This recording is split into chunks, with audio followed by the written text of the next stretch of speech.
Hello friends, स्वागत है आप सभी का मेरे यूट्यूब चैनल हिंदी पॉइंट में, जिसमें कि मेरा हमेशा से ही यही प्रयास रहता है कि मैं हिंदी को बहुत ही आसान तरीके से आप तक पहुंचाऊं। फ्रेंड्स, आज मैं क्लास 10th का एक बहुत ही बच्चों को परेशान करने वाला टॉपिक पद परिचय लेके आई हूं, जो कि क्लास 10th के लगभग सभी बच्चों को बहुत कंफ्यूज करता है।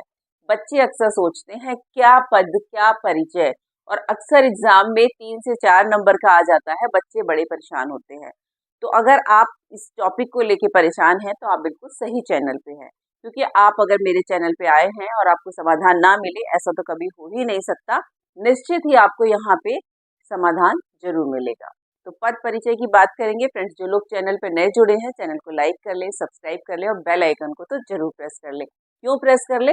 क्योंकि क्लास 10th का 2024-25 का पूरा सिलेबस मैंने एक प्लेलिस्ट में सेव कर दिया है। आप पूरा सिलेबस एक साथ देख सकते हैं, इसलिए मैं आप बोल रही हूँ कि आप सब्सक्राइब भी कर ले। तो चलिए फ्रेंड्स, शुरू करते हैं पद परिचय। पद परिचय को समझने के लिए हम सबसे पहले ये समझेंगे कि शब्द क्या है। शब्द अक्षरों का या वर्णों का एक सार्थक समूह है। मतलब कुछ अक्षरों से मिलकर के बना है। उन्हें अक्षर भी कहते हैं, वर्ण भी कहते हैं। तो मैं दोनों ही नाम यूज कर रही हूँ। उनसे मिलकर के शब्द बना और उसी शब्द में कुछ विभक्तियां लगाई हमने उसमें, तो फिर वो पद बना। और जब किसी वाक्य में प्रयुक्त हो गया तो वो हमारा पद बन गया। उस शब्द से मतलब वर्णों से शब्द बना, और वही शब्द जब वाक्य में उसको अर्थ को पूरा करने में अपनी हेल्प देने लगा, मदद देने लगा, तो वो पद बन गया। फिर से देखिए और आसान तरीके से, जब वाक्य में आया हुआ कोई पद उसके अर्थ को पूरा करने में अपनी मदद देने लग जाता है तो वो पद बन जाता है। वैसे तो वो एक शब्द होता है। जैसे उदाहरण के रूप में हम लोग समझने का प्रयास करते हैं। जैसे मैंने यहाँ लिखा, सीता चित्र बनाती है। अब यहाँ मैंने लिखा सीता चित्र बनाती है, तो यहाँ पे सीता भी पद है, चित्र भी पद है और बनाती भी पद है। तीनों पद हैं और ये वाक्य के अर्थ को पूरा करने में मदद दे रहे हैं। और अगर मैं इसी शब्द को यानी सीता को अलग लिख दूं तो ये क्या होगा? ये सीता शब्द यहाँ पे या तो किसी डिक्शनरी का हिस्सा होगा या फिर ये स्वतंत्र अक्षरों का एक समूह होगा। लेकिन जब यही सीता शब्द इस वाक्य में जुड़ करके इसके अर्थ को पूरा करने में अपनी मदद देता है, हेल्प देता है, तो वो पद बन जाता है। अलग लिख दिया तो ये स्वतंत्र एक शब्द बना, लेकिन जब यही शब्द मैंने इस वाक्य में लिख दिया तो ये पद बन गया। और इन्हीं पदों का जब हम व्याकरण की दृष्टि से परिचय देने लग जाते हैं तो वो पद परिचय बन जाता है। जैसे आप मेरी बात करें, अगर मतलब इसको ऐसे आप समझ सकते हैं पद परिचय से। पद मतलब एक पद है कोई, जैसे मैंने आपको यहाँ पे बताया वाक्य में आया हुआ, उसका व्याकरण के हिसाब से जब हम परिचय देते हैं। अब जैसे परिचय तो आप मेरा भी पूछ सकते हैं कि मैं कौन हूँ, तो मेरा परिचय क्या है? विजया मैम, हिंदी की टीचर। तो मेरा तो इतना परिचय है। लेकिन वाक्य में आए हुए जो पद होते हैं उनको जब हम व्याकरण की दृष्टि से उनके बारे में परिचय देते हैं कि वो संज्ञा शब्द है, सर्वनाम है, क्रिया है, विशेषण है, क्रिया विशेषण है, संबंध बोधक है, समुच्चय बोधक है या विस्मयादि बोधक है, इनमें से कौन सा प्रकार है व्याकरण का, तो फिर वो पद परिचय कहलाता है। आई होप आपको समझ में आया होगा कि पद परिचय कहते किसको है। मतलब वाक्य में आए हुए पद का जब हम व्याकरणिक दृष्टि से यानी व्याकरण के हिसाब से परिचय देते हैं तो वो पद परिचय कहलाता है। तो चलिए अब हम देखेंगे कि वाक्य में आए हुए पदों का व्याकरण की दृष्टि से हम परिचय कैसे देंगे। उसके लिए मैंने यहाँ पे एक एक करके लिख दिए हैं, संज्ञा, सर्वनाम, विशेषण, सबके बारे में एक एक करके आपको समझाऊंगी। और ये भी आपको समझाऊंगी कि क्या क्या रिक्वायरमेंट होती है किसी पद का परिचय देने के लिए व्याकरण के हिसाब से। देखिए, सबसे पहले हम देखेंगे संज्ञा शब्द का परिचय। अगर कोई वाक्य है, वाक्य में संज्ञा शब्द आया, उसके नीचे अंडरलाइन है, आपको उसका परिचय देना है। तो सबसे पहले आप जो जो चीजें देखेंगे वो मैंने रिक्वायरमेंट यहाँ लिख दिया, आप स्क्रीनशॉट भी इसका लीजिएगा। देखिए, अगर संज्ञा है तो वो देखना पड़ेगा जातिवाचक है, व्यक्तिवाचक है या भाववाचक है, ये हमें देखना होगा। उसके साथ हमें देखना होगा कि संज्ञा का लिंग क्या है, वचन क्या है, कारक क्या है और क्रिया के साथ इसका संबंध क्या है, ये हमें बताना होगा। ये चीजों की हमें रिक्वायरमेंट होती है। अब इसको उदाहरण के माध्यम से समझेंगे। जैसे लंका में राम ने बाणों से रावण को मारा। इसमें लंका, राम, बाणों और रावण को अंडरलाइन है। सेम ऐसे ही एग्जाम में आपको दिया होगा, अंडरलाइन होगा, आपको उसका परिचय देना होगा। तो आप परिचय कैसे देंगे?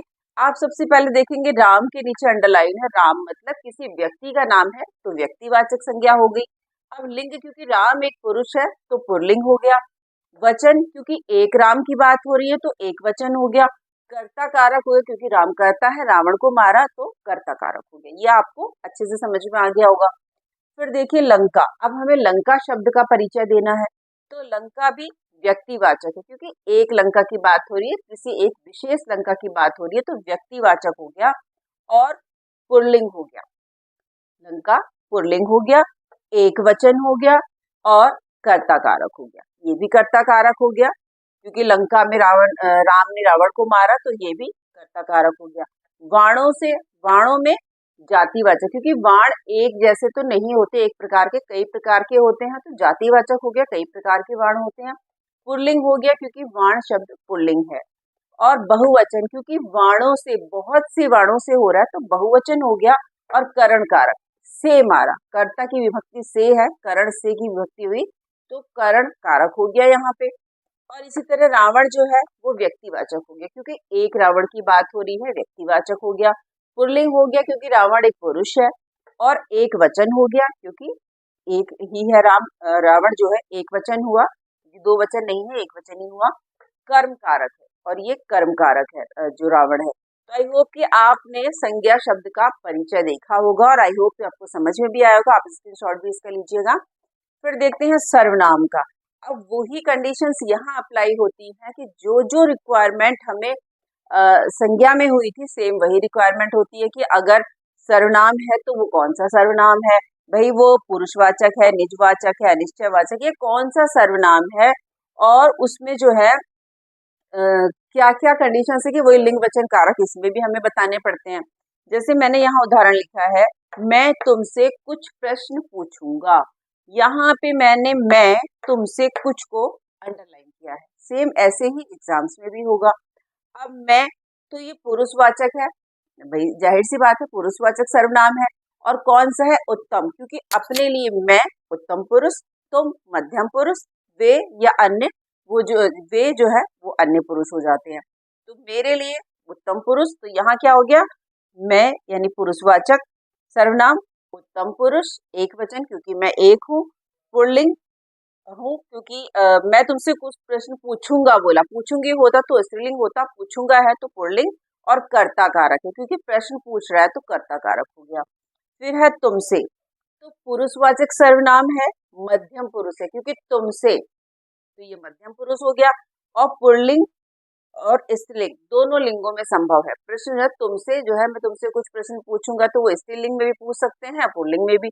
अब तुमसे कोई लड़की भी हो सकती है, कोई लड़का भी हो सकता है, तो दोनों लिंगों में संभव है। और एक वचन है और करण कारक है। एक वचन होगा क्योंकि तुमसे मतलब किसी एक व्यक्ति से प्रश्न पूछा जा रहा है तो एक वचन हो गया, और करण तो वो व्यक्ति हो ही गया क्योंकि प्रश्न पूछा जा रहा है। फिर कुछ, अब कुछ है तो कैसा सर्वनाम है? ये अनिश्चयवाचक सर्वनाम है और पुल्लिंग है, क्योंकि कुछ प्रश्न की बात हो रही है, प्रश्न पूछी नहीं जाती, प्रश्न पूछे जाते मीन्स पुल्लिंग है। एक वचन है क्योंकि प्रश्न पूछने की बात हो रही है। और कर्म कारक है, क्योंकि प्रश्न पूछने का काम हो रहा है तो कर्म कारक है। आप इसका स्क्रीनशॉट भी ले लीजिए। और अब मैं आपको अगला वाला जो विशेषण है उसके बारे में जानकारी। चलिए अब हम देखेंगे कि विशेषण वाला जो है पद परिचय हम कैसे देंगे। अगर कोई शब्द विशेषण आ जाता है तो कैसे जानेंगे कि विशेषण है तो कौन सा विशेषण है। उसके लिए मैंने पूरा ही जितने भी मैं आपको समझा रही हूँ उसकी पूरी कंडीशंस, जो जो रिक्वायरमेंट होती है लिखती जा रही है, उसका स्क्रीनशॉट लीजिएगा कि जो जो चीजें हमें चाहिए होती है। अब विशेषण का हमें देखना है तो हमें क्या चाहिए होता है, देखना होता है विशेषण के प्रकार कितने होते हैं, कि विशेषण है तो कौन सा है। भाई गुणवाचक है, संख्यावाचक है, परिमाणवाचक है, सार्वनामिक है, कौन सा वाला ये विशेषण है, और इसमें लिंग वचन कारक जो है वो विशेषण के अनुसार लगते हैं, ये हमें ध्यान रखना है। उदाहरण देख लेते हैं। मेरे बगीचे में 2 नीले फूल है। यहाँ पर 2 और नीले जो है वो अंडरलाइन किया, मीन्स इसका हमें इन पदों का, वाक्य में आए हुए पद है, इनका हमें परिचय देना है। तो 2 का परिचय देंगे तो हमें पता चलेगा कि ये संख्यावाचक विशेषण है, क्योंकि 2 की बात हो रही है, संख्या बता रहा है, तो संख्यावाचक विशेषण है। और निश्चित संख्यावाचक है, अगर होता कुछ, मेरे बगीचे में कुछ फूल खिले हैं, तो अनिश्चित वाचक होता, लेकिन निश्चित हमें तब क्यों पता चल गया, क्योंकि 2 बोला जा रहा है। 2 मतलब निश्चित संख्यावाचक, और फूल जो है वो विशेष्य हो जाएगा। दूसरा है नीले, तो नीले जो है वो फूल की गुण बता रहा है कि फूल का रंग जो है नीला है, तो ये गुणवाचक विशेषण हो गया और बहुवचन हो गया, क्योंकि नीले फूल खिले हैं। नीला अगर बोलते तो एक फूल की बात होती, तो एक वचन होता, क्योंकि नीले की बात हो रही है, बहुत से फूलों की बात है, तो बहुवचन होगा और पुल्लिंग होगा। फूल खिलती नहीं है, फूल खिलता है, तो ये पुल्लिंग हो जाएगा। चलिए अब देखेंगे क्रिया। क्रिया अगर है तो हमें उसके प्रकारों का पता होना चाहिए कि अकर्मक क्रिया है, सकर्मक क्रिया है, 2 भाग होते हैं, वो आपको पता ही है, मैंने यहाँ लिखा है। उसके साथ इसमें क्या देखना पड़ता है कि धातु कौन सी है, वाच्य कौन सा है, और काल है तो कौन सा काल है, भूतकाल है या भविष्य काल है, इसका हमें देखना होता है। लिंग वचन कर्ता कर्म आदि से संबंध भी हमें इसका देखना पड़ता है। जैसे वह स्टेशन पहुंचा तब गाड़ी चल रही थी। अब चल रही थी को अंडरलाइन मैंने किया हुआ है। अब जब यहाँ पे पहुंचा पे भी अंडरलाइन किया था फ्रेंड्स, मैंने यहाँ करना भूल गई। अब पहले देखेंगे पहुंचा, तो पहुंचा में कैसे देखेंगे, पहुंचा कौन सी क्रिया है, अकर्मक, कोई कर्म नहीं हो रहा है, कोई खुद पहुंचा, अगर फल कर्ता पे खुद पड़ रहा है तो अकर्मक ही होती है, वो पहुंचा मीन्स किसी पे फर्क नहीं पड़ा, तो ये अकर्मक क्रिया हो गई। और सामान्य भूतकाल हो गया, एक सामान्य सा भूतकाल हो गया। अपूर्ण भूतकाल तब होता जब वो चल रहा होता, कार्य पूरा नहीं होता, मतलब कोई कार्य हो रहा होता और वो वहां से चला गया होता, तो उसे लगता कि जब मैं आया तो ये कार्य हो रहा था, अपूर्ण था, पूरा नहीं हुआ, लेकिन जब वो वहां पहुंचा मतलब पहुंच गया, तो सामान्य भूतकाल हुआ। और पुल्लिंग हुआ, क्योंकि पहुंचा किसी पुल्लिंग की बात हो रही है, पुरुष की बात हो रही है, और एक वचन है क्योंकि एक व्यक्ति की बात हो रही है, और कर्तृवाच्य है। वाच्य कौन सा, कर्ते, जिसमें कर्ता की प्रधानता होती है, क्योंकि जो वहां पहुंचा वो कर्ता हो गया और उसकी प्रधानता हो गई। चल रही थी को देख लेते हैं। चल रही थी सकर्मक क्रिया है, क्योंकि चल रही है ट्रेन। और अपूर्ण भूतकाल है।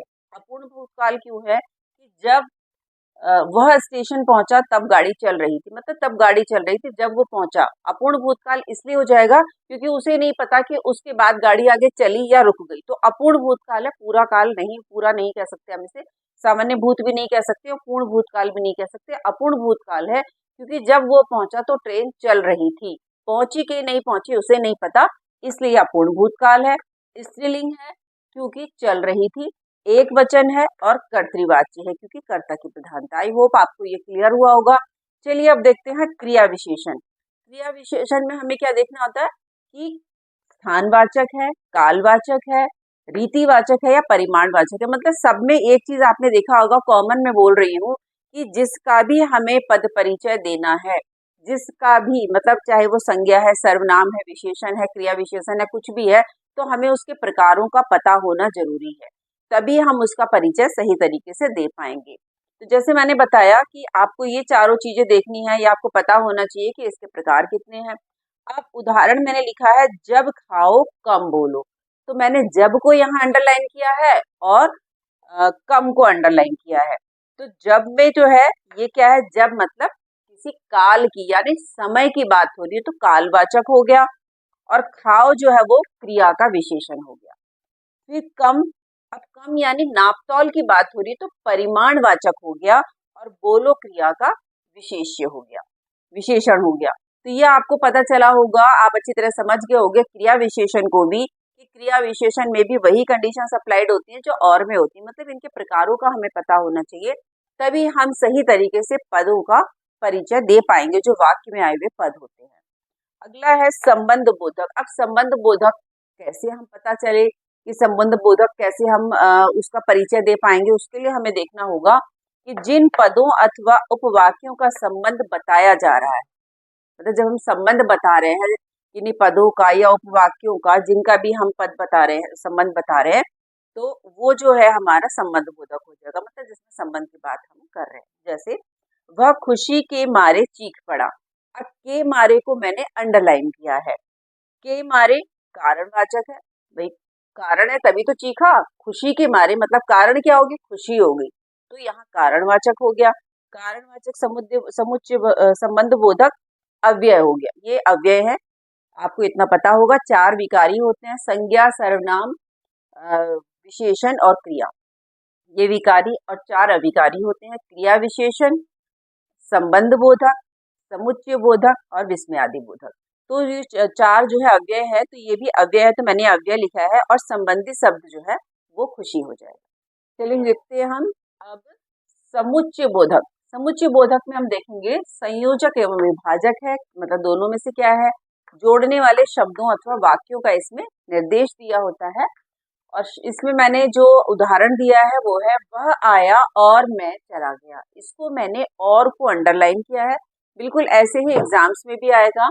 और का जब हमने इसका पद परिचय दिया तो देखा कि ये समानाधिकरण समुच्चय बोधक है। अब बहुत से स्टूडेंट्स कंफ्यूज हो जाएंगे, समानाधिकरण क्या है। तो जिन शब्दों से 2 वाक्यों को जोड़ा जाता है वो समानाधिकरण होते हैं। तो ये जो शब्द है और ये 2 वाक्यों को जोड़ रहा है तो ये समानाधिकरण हो गया। और तो ऐसे ही एग्जाम्स में आएगा तो आपको पता चल जाएगा कि ये समानाधिकरण समुच्चय बोधक है या कौन सा समुच्चय बोधक है।